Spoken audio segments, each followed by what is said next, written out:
Ар бир көчөттө мынакей чебиртке.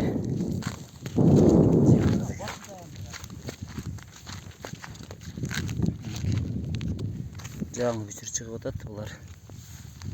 Чебирчат. Ар биринде.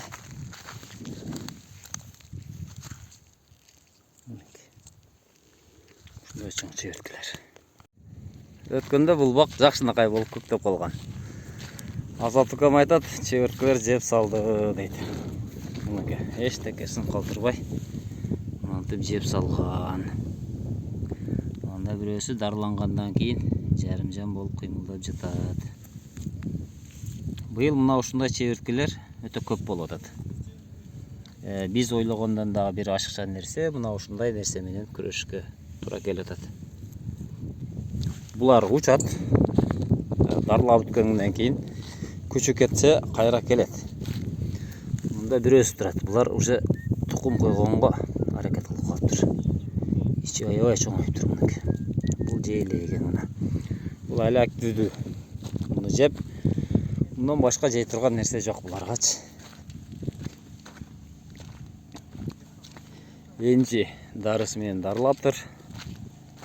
Өткөндө ушундай жап-жашыл болуп чыгып калган экен. Гиласты азыраак чыгып тур өрүктү. Мынтип сото кылып жеп койгон.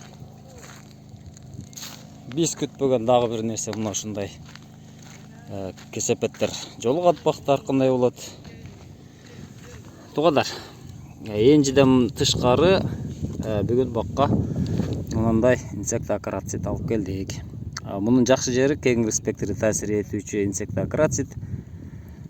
Бул ичегисинен же болбосо контакттуу фумиганттык же болбосо локалдык системалык дары болуп эсептелет, репелленттик. Мунун жытынан дагы кээ бир курттар же болбосо чебирткелер качышы мүмкүн. Мында узагыраак действие бергендиктен дарларды тынбай эле чачкандан кичине алысыраак болосуздар. Мына ошондон дагы колдонуп көрсөңүздөр болот. Кардинал агроаптекаларда сатат. Бул стресске түшкөндөн кийин сөзсүз түрдө стресстен чыгаруучу дарыларды колдонуш керек. Мына ушундай Новосиль деген дарыны кошуп чачып койсоңуздар болот. Дары бергенден кийин дагы стресс болот. Тынбай суу берсеңиздер, мына жаңы өсүмдүүлөрү чыгып баштайт. Ушундай көйгөй. Бактын ортосу более-менее жакшыраак. Башын кыркып жеп койгондон кийин азыр бул жерде 2 ача, 3 ача болуп чыгып келатат. Мынакей кыркып жегендер. Ушундай.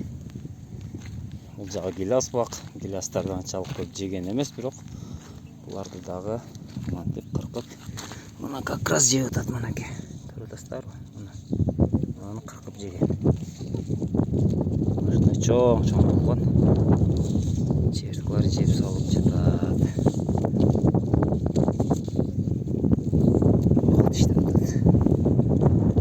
Жей турган болсо, бул ичегинен отравление болуп душар болот. Мына ушундай бактагы дагы бир көйгөйлөр, ушундай нерселер дагы жолугат. Быйыл айрыкча ушундай чебирткелер көп болуп жатат.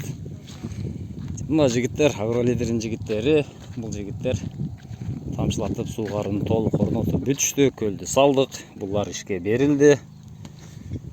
Азыр бир эле насосто жүргүзсөңүз болду. Ушул 10 гектардын баардыгы бир эле жолу суу жет. Жигиттер, ишти бүтүрдүңөр. Салам алейкум. Азаматсыңар. Эгерде сиздерде дагы ушундай көл салуу, тамчылатып суугаруу жана ошондой эле сварка же болбосо фильтр аппараттар станцияны куруш керек болсо, кайрылсаңыздар болот. Кызматтабыз. Рахмат жигиттер, азаматсыңар. Ушул жигиттер иштерди бүтүрүп, азыр жолго чыгып жатабыз. Кийинки объектке барылат.